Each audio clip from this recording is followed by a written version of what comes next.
Oh, hey there, folks. This is your host, Kate Gaffney, jumping on to let you know this is another shocking two-parter. I'm so grateful to our guest this week, Kaytlin Bailey, for giving us her time. She is a writer, stand-up comic, and leader in the growing movement to decriminalize sex work.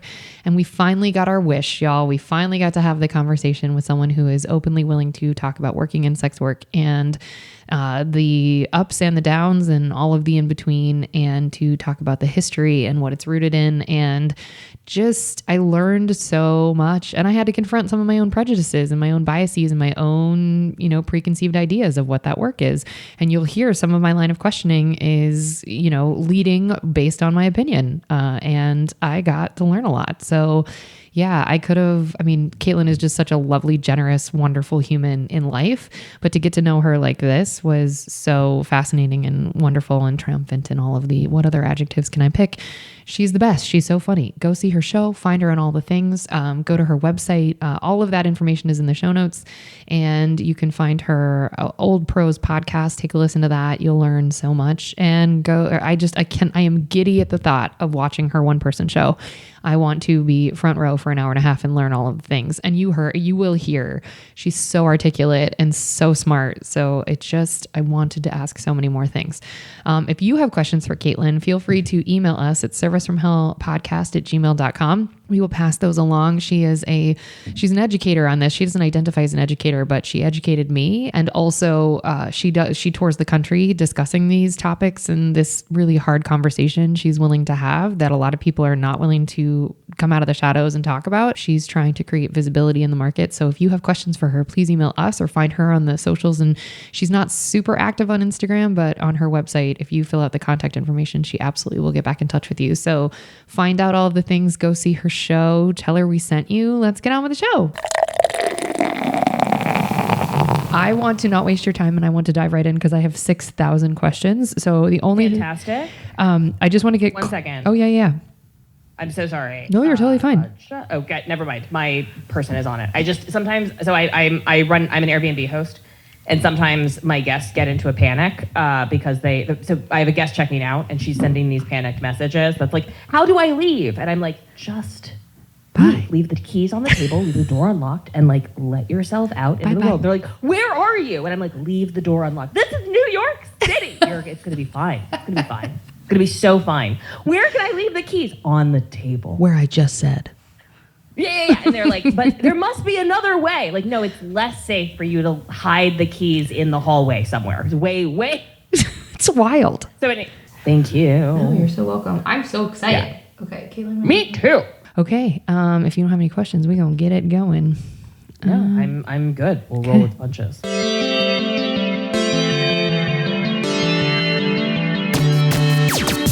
Oh, hi, you're listening to Service from Hell, a podcast featuring people that are currently in customer service positions or the lucky few that got out, and all of the good, bad, and infinitely irritating things that go along with that work. I'm actor and writer Kate Gaffney, and I'm uniquely qualified to discuss this as I used to work at a very busy and very popular comedy club in Los Angeles. And at least one of you listening right now has probably grabbed me and told me you were ready to order when I was running around like a crazy person. So let's eat.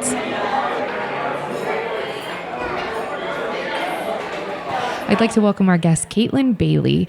Kaytlin is a writer, stand-up comic, and leader in the growing movement to decriminalize sex work. She came out as a sex worker in 2015 with her critically acclaimed one-woman show, Contagious, which enjoyed sold-out performances and an extended run in multiple NYC theater festivals. Her second one-woman show, Whore's Eye View, is in development, y'all. We're going to talk about it. Bailey started the Oldest Profession podcast in 2017, focusing on old pros from history. The show is going into its 5th season in 2023, and having a podcast is so hard. Good job.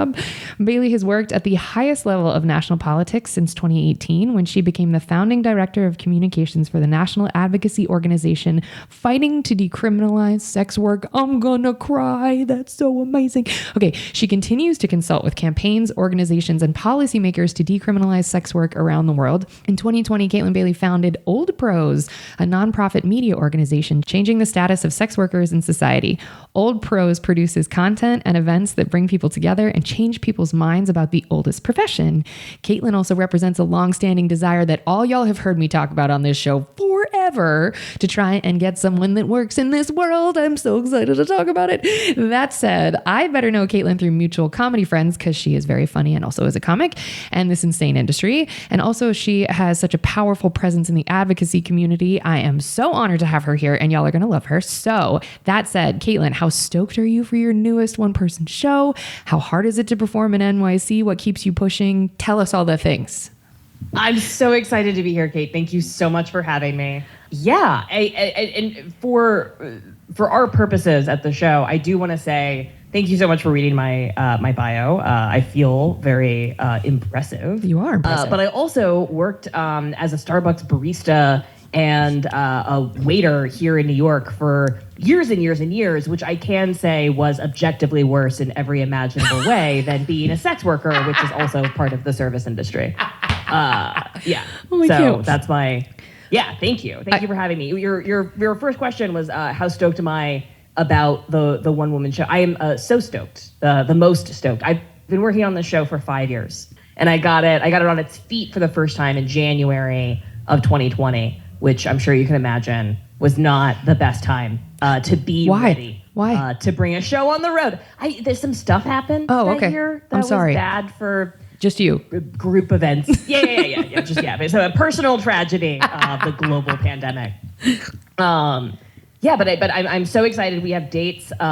We have a development run at the Tank Theater starting April 26th for a couple of weeks. We're going to have 5 shows. And then I'm bringing the show to San Francisco May 25th for the Sex Worker Arts Festival, which is a very big deal. And then we hope to be bringing it really all over the country after that. So, please come see Horror's Eye View if you get a chance. Can you give us like a quick, just what will people experience? Yeah, what is Horror's Eye View? That's a great question.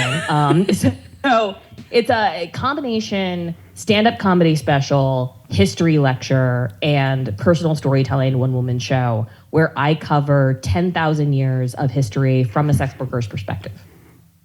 I am reacting big time. And I also talk a lot about my dad. So both of those things. Not related, but maybe we'll see. Yeah. I sex love workers and soldiers. There's a long history there. I get into it.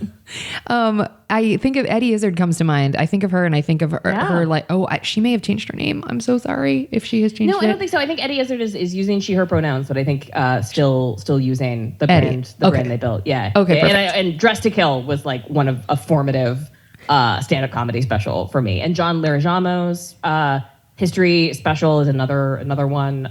Margaret Cho's done some great. There comics doing one-person shows. I think is a really great evolution of the art form. I totally agree. And dipping into history, which makes it so interesting. And I can't wait. Okay, so you said the Tank Theater, then you're coming to San Francisco. Where can people, at the end, we'll do all your socials and stuff, but where can people, if they want to come see it, when is it on its feet? Sure. So the show will be ready really April 26th, where we're doing the tank run. If you're looking for tickets or where you can see the show, because we'll keep adding dates, then you can go to whoreseyeview.com, or you can join our email list at oldprosonline.org, which lists all of our events, including Horror's Eye View, but we also do variety shows, and I speak at conferences and colleges and stuff like that. So I love it. Okay. Yeah, so this is going on. We're still in our appetizer section, and I still want to get to know you because we'll get the specific questions about all the craziness in the next section, but I just want to pick a little further. So political activism is not something that is easy, but my goodness, is it necessary? So what got you into that world? Like, what made you care? Oof. So I've always been a pretty politically involved person. I joined a group called Youth Voice Raleigh when I was in middle school. And it was a group that was about, we really wanted as children, right, as legal minors, the ability to advocate for ourselves. We didn't want parents, teachers, or politicians speaking on our behalf because they had decided to do abstinence-only education. And at that point in time, we were still giving people under the age of 18 the death penalty. So we had lots of complaints about sort of our rights and really wanted to advocate for ourselves. And then in high school, I got super involved in Planned Parenthood I grew up in the Bible Belt, North Carolina on military bases, and so abstinence only and really a lot of misinformation about women's bodies specifically was an activating moment for me. So I did a lot of volunteer work for them. And then I went to college. I majored in history and realized that things had been like really fucked up for a really long time. Graduated from college, and my very first job was working as a canvas director for a progressive political consulting firm. So any folks that are listening that live in cities, if you've ever had somebody sort of like stop you on the sidewalk, like, hey, do you have a minute for, the ACLU or Planned Parenthood or something like that? My job was to sort of manage those folks in 12 cities across the country for about 2 years. I burnt out very, very quickly. 22. There's a reason that 22-year-olds shouldn't be bosses. It's not because they're not smart. It's because they don't have the emotional regulatory tools. So I was working like 120 hours a week and like super sleep deprived and like making banana pants choices. If you're doing the math, it doesn't work. You can't do that and also sleep. When people are like, how bad was it? I was like, I gained 20 pounds while like courting an Adderall addiction, which is a very challenging thing to do with a human body. Burnt out like a firework. And that's when I got into stand-up comedy. And so stand-up comedy really felt like an answer for me because it created an opportunity for me to feel like I wasn't part of the problem. This is way, way back before we got super racist and rapey as a subculture. But at the time, I was like, I don't want to be a part of the problem. I would like to make people laugh in basements and feel good about myself. As a contributor. And I spent almost a decade traveling all over the country. I produced the Pink Collar and the Cake Comedy Tour, which is, all women group. We toured the country. It was in my capacity as a stand-up comic that I came out as a sex worker. I wrote, Contagious, which was really an amazing experience. And then in 2018, Donald Trump signed SESTA FOSTA into law. And that's a federal law. It stands for Stop Enabling Sex Trafficking and Fight Online Sex Trafficking Act. You might remember this. Amy Schumer was a spokesperson for it, shockingly. Yeah, thinking that, in a disgusting commercial full of misinformation. And so for the, 19th time in our country's history, we were amidst a moral sex panic that is very much still ongoing. And this was a moment when Backpage was seized by the FBI, Craigslist Erotic Services went away, Rent Boy was seized, and all of the online platforms that sex workers had been using to schedule and screen their clients, to exchange harm reduction and safety tips with one another, all of that went away overnight. And so at that point, I was engaged in sex work for the second time in my life. Not like the second incident, for the second period of time. There was more than, it'd be weird if I made this my career and I was like, I had 2 appointments. But I was doing sex work to, like many people that had come before me, to subsidize my work in stand-up comedy. And so when that law happened, I saw the devastating impact that it had. And more importantly, for our purposes, I saw the absolute lack of fucks given amongst my so-called free speech advocate peers in stand-up comedy. No one cared, right? Amy Schumer was the spokesperson for the law that I believe represents an existential threat to freedom of speech, freedom of expression on the internet, right? And so all of the folks that I was hanging out with, all of these stand-up comics that were, considering themselves like the last bastion of free expression, I was like, I see your dick jokes and I raise you people that suck dick for a living. It's so, I think we're doing a harder thing. I think that sex workers have been, I call it the oldest profession. It's certainly the oldest stigma. And I believe that if we want to live in a free society, then we have to remove laws that govern where people go, what they wear, who they associate with, and who they have sex with, which is what criminalizing prostitution is. I could talk to you for 6 fucking hours. I'm going to have you back so many times. So I just want to jump in because the Sesta Foster stuff is we can't spend the whole time on that, but I do want people to know you did such a good job summarizing it. There is a Pornhub documentary that is on Netflix currently that addresses some of that, and they do interview sex workers, and I don't want to get, I know it's a problematic documentary for some reasons, but it does talk about Sesta Foster in a way that you can understand how it actually made it more dangerous for sex workers, and how a lot of them had to go back to pimps and a lot of them had to go back to street work, which is enormously dangerous. Go ahead. I think this is a really important point for listeners to understand. Pimps are 100% the product of criminalization. Without criminalization, pimps, third-party managers do not have a role to play in this economy. None. Right? So we did not criminalize prostitution in this country until the progressive era, right? And so until the early 19-teens, right? Yeah, exactly. That's your face is how most people respond. So before the criminalization of prostitution, the overwhelming majority of sex work happened in female-run and often female-owned brothels. Right, so madams had a role to play in this economy. But once we shuttered the brothels, it happened at different times in different places, but definitely happened after 1917, which is when we got involved in World War I, and we thought that a way to control STIs was to corral all of the sex workers, which was not very effective. But we shuttered the brothels really across the country between 1910 and 1917, and we started arresting women on the suspicion of promiscuity, again, to protect our soldiers from venereal disease.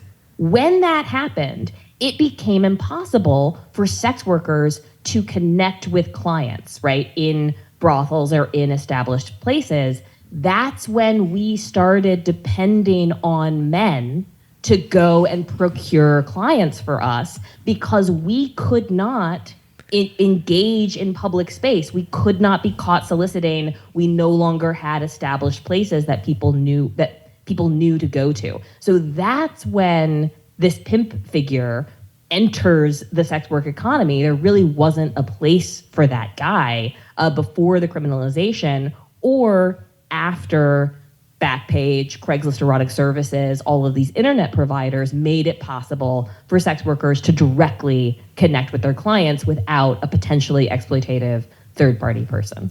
And so do you think that with the criminalization piece of it, what is this, because I don't want to step on the toes of your show, because I know your show deals with some of this, so I don't want to ask you too many more questions about the details. It's literally my favorit topic. Let's just assume that your listeners will not listen to my show. Let's do all of it. Okay, yay. Yeah. Okay. So when that the madams were sort of taken out of the role of procuring sex, what was the role? So the guys would act, I mean, now in what we would use in current language as pimps, they would go out and say, "Hey men, if you want to have sex with these women, I can take you to them." Is that what it was? Yes. Yeah, so concierges, cab drivers, men that had kind of a public-facing role that like tourists or travelers would ask for information started to be the person connecting, clients and providers. Okay. As opposed to having like an established brothel, and I think it's important to say this, that brothel owners, specifically madams, were like some of the largest landowners in the West. Like, this is an area where female entrepreneurs really thrived until criminalization. So like Lulu White in New Orleans becomes a millionaire. The Everly Sisters in Chicago. Like, there's just all of these examples of these entrepreneurial, philanthropic, often single women who build thriving, successful businesses until a moral sex panic wipes that entire economy further underground, right? Which empowers a criminal element and empowers men behaving badly, including the police, who become, of course, extra predatory. Kaytlin, that's not possible. What are you talking about? You talk to sex workers throughout history. Cops have always been our top predator, right? That's. So, okay. So when I narrow it down, Kate. Okay. The moral sex panic that creates this interruption in the flow of what was happening. To the person, if I'm a lay person and I say, yeah, but statistically we know, a lot of women and men in porn have been molested, or a lot of women and men who go into sex work have been molested, or whatever. What do you say to, because their argument that I have heard, which I don't know how to feel about, is that that is actually exploitation. Like giving them this opportunity is exploitation. That's weird. What do you say to that? My first instinct, and this is, this is probably how I would talk about it after a couple of drinks, right? Is like, we don't know shit about the statistics of sex work because it's impossible to get good numbers about a stigmatized and criminalized class. And what we do actually know is that a huge proportion of women, and really people of all genders, have been sexually exploited at some point in their life. So like if you interviewed nurses or waiters or teachers or C-suite people, there's just a lot of child sexual exploitation. But what we've done as a society is we've turned prostitution into this symbol of exploitation, and we've used it to sort of scapegoat all of our anxieties about the very real violence and the very real exploitation that is actually very uncomfortably happening all around us all of the time. All of the time. All of the time. So, I like to use this personal example, and this is something that I really get into in the One Woman Show, is my father joined the army at 17 years old and was sent to kill people in the Dominican Republic and Vietnam and Desert Shield, Desert Storm in Kuwait. So if you want to talk about violence and exploitation and what it means to exploit people, I am so down for that conversation, but I want to be in a shared reality where asking people to murder people for money is like maybe worser than making people come, just on the margins. Oh, okay.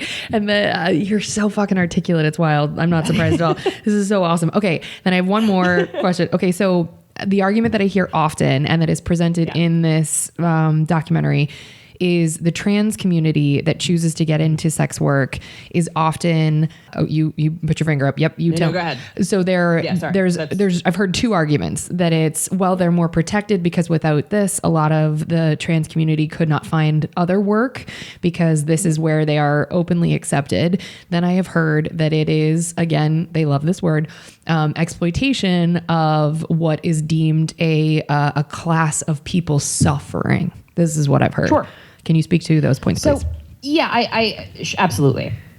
All labor, all of it, every form of labor, right? So take a second, think about 6 different kinds of labor, right? All of it exists on the spectrum of choice, circumstance, and coercion, right? There are absolutely people out there that choose to be waiters, right? They love hospitality. They're trust fund kid. They like the social element or whatever. And there are people that are being grossly underpaid by a verbally abusive, sexually exploitative manager and paid $2 an hour and also have their tips confiscated. And there are people whose passport is being held by the proprietor of the restaurant and they are beaten if they show up late or complain about the fact that their wages are being, stolen. Taken.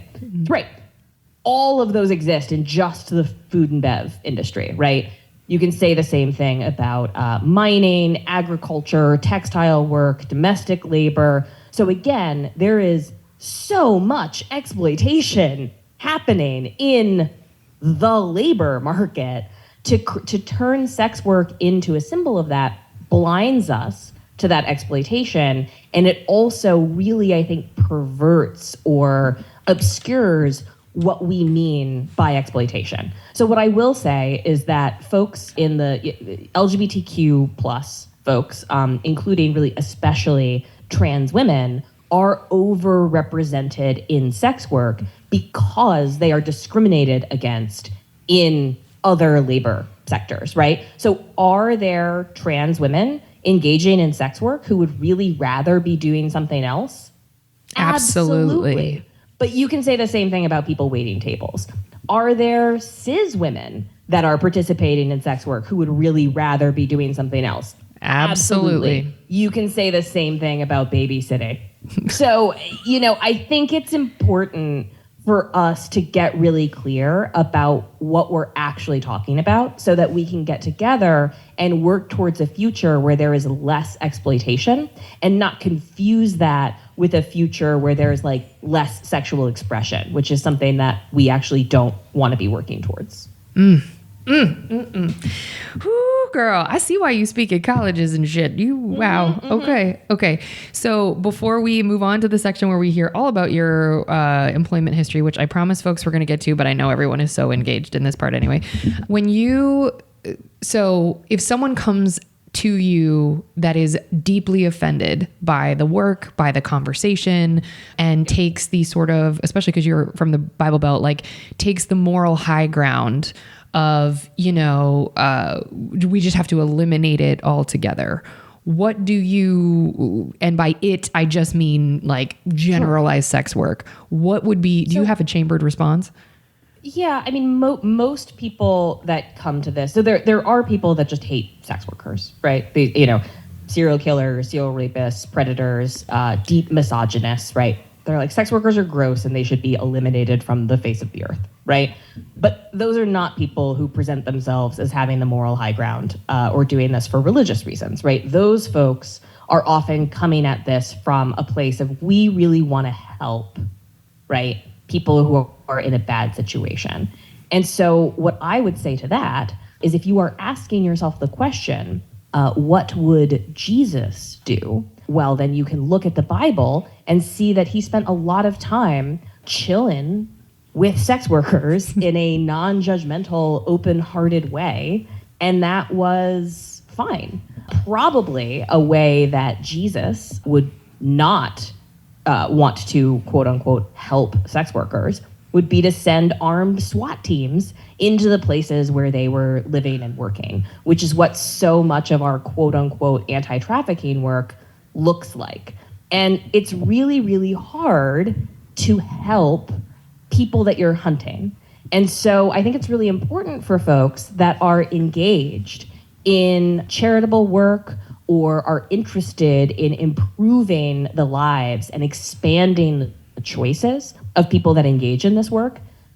That's incredible. We should keep doing that. We should keep providing shelter, counseling, free services, right? It's like healthcare, housing, childcare. All of that are anti-trafficking initiatives. But what we shouldn't do is make those services dependent on being arrested or in giving up someone's livelihood while they're transitioning to some other kind of work. So many of these quote unquote anti-trafficking groups are more interested in ending prostitution than they are in helping people establish the building blocks that we all need to move our lives forward. And the reality is that the fastest way to trap somebody in a life of prostitution is to arrest them for it, because it makes it that much harder for them to get another job, secure housing, or do any of the things that you would need to do to get out of that industry. And that's such a sentient point that I hadn't thought of, because now they have a record.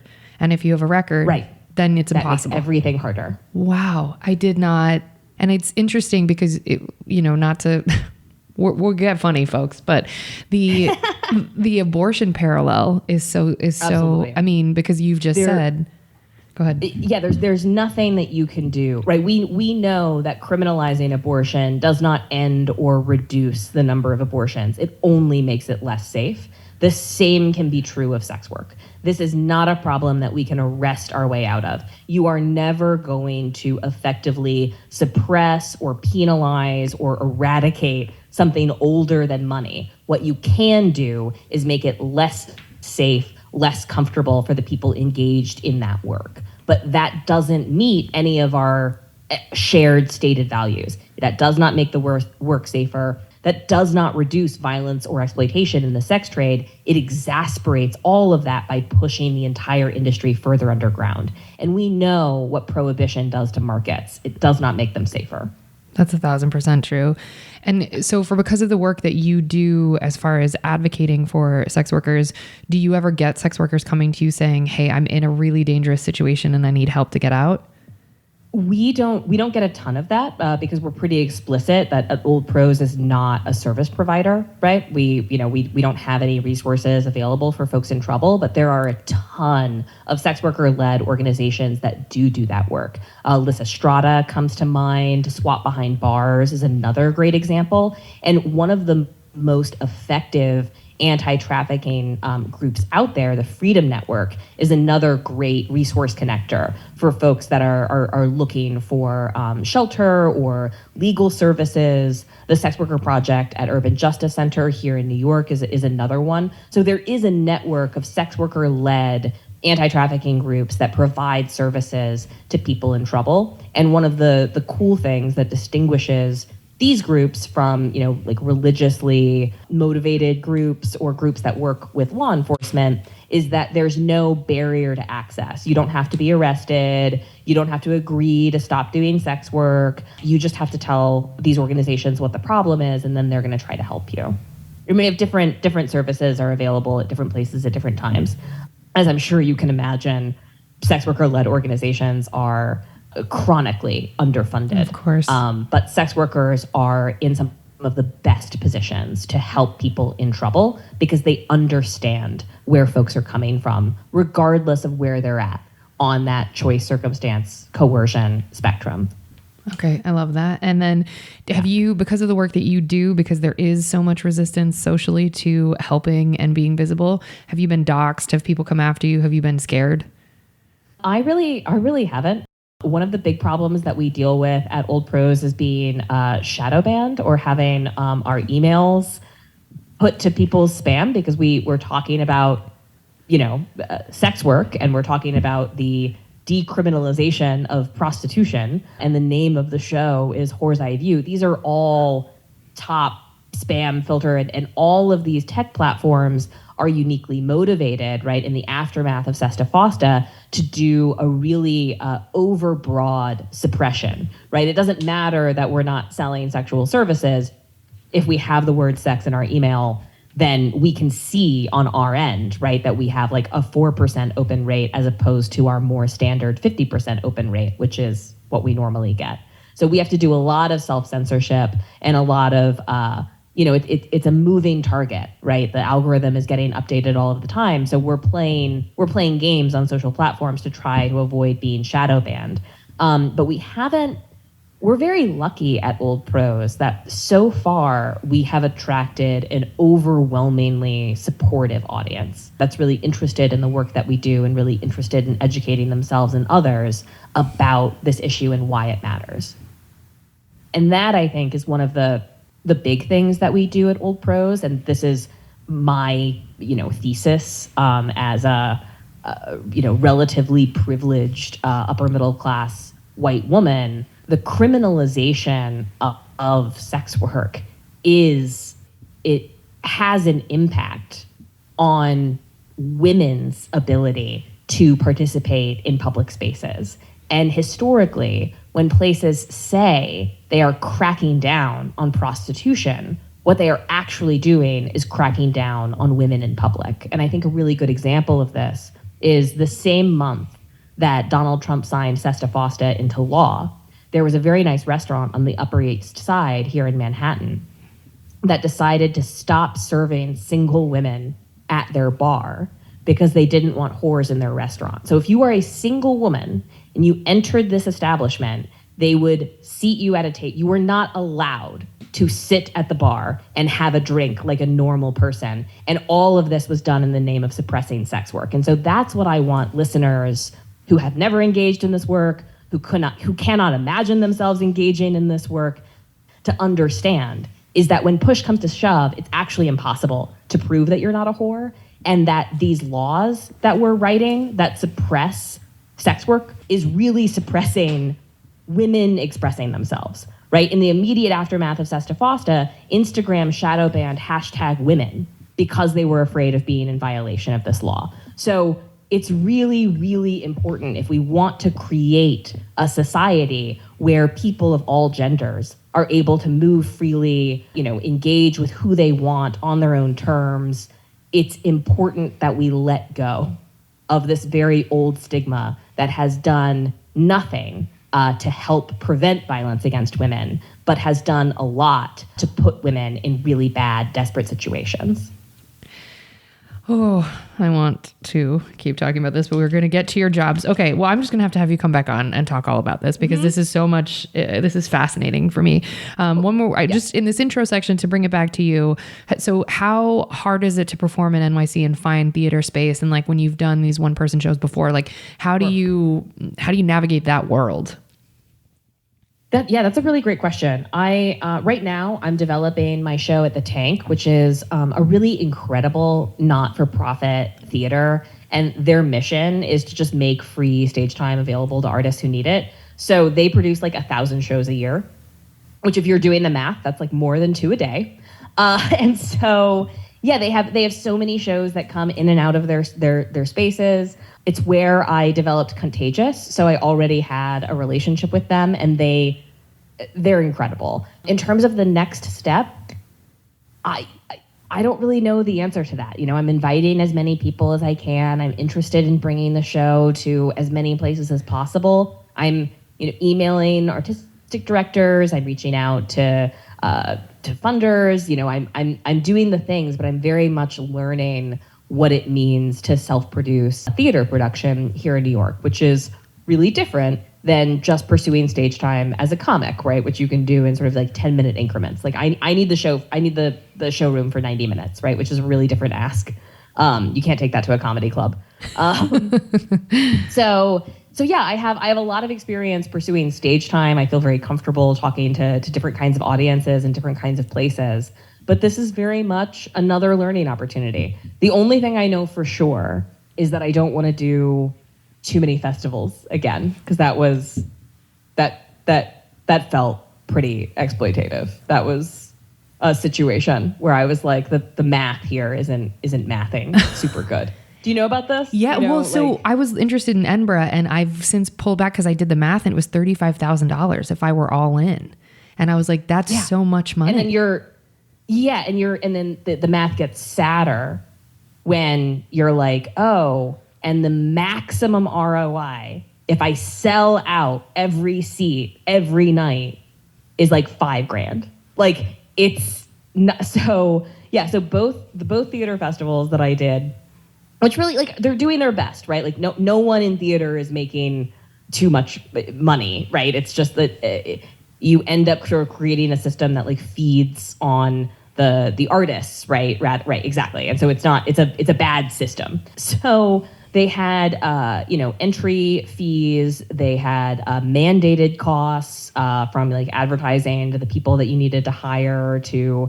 participation fees, all of that, and they covered sort of no costs, right? Like there's no housing provided, there's no stipend, there's no nothing, and the space itself is both spaces that I've 60 people maximum.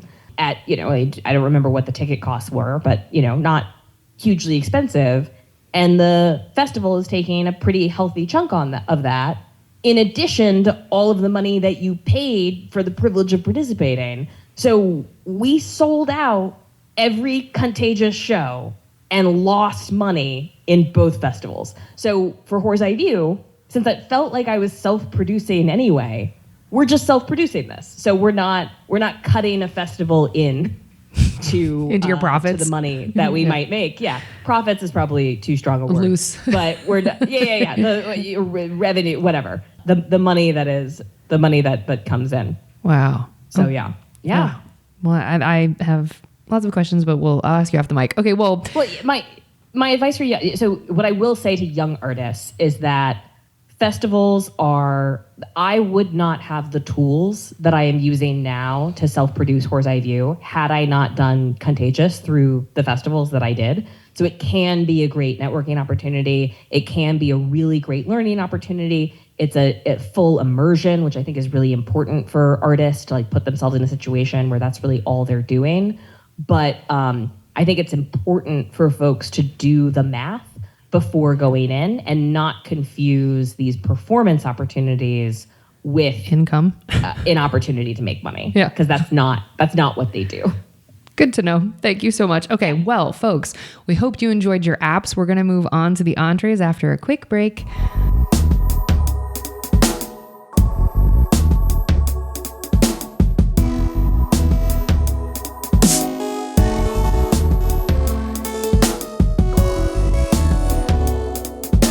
Thank you folks so much for listening. That was part 1 of 2 with the absolutely lovely, authentic, and utterly delightful Kaytlin Bailey. Kaytlin's website is KaytlinBailey.com. That's KaytlinBailey.com. You can sign up for her mailing list there and find out where she's going to be coming to a city near you with her show. If you live in New York, it's going to be happening a lot sooner for you in the next handful of weeks. So please go to her website and get tickets and do all of the things. You can also get in touch with her to speak at your events or your school or your wherever. She tours the country doing that as well. And so, yeah, reach out to her. If you have questions for Kaytlin, feel free to reach out to us as well. You can send us an email to servicefromhellpodcast@gmail.com. We love hearing from you always. And also we will forward along your info to Kaytlin if you do not get in touch with her directly. So yeah, join us for part 2 next week where we get into it. And she talks about the difference between working as a barista versus working in sex work. Those are different things and one is better than the other and it's not the one you think. So we will see y'all next week. Thank you folks so much for listening. Good night.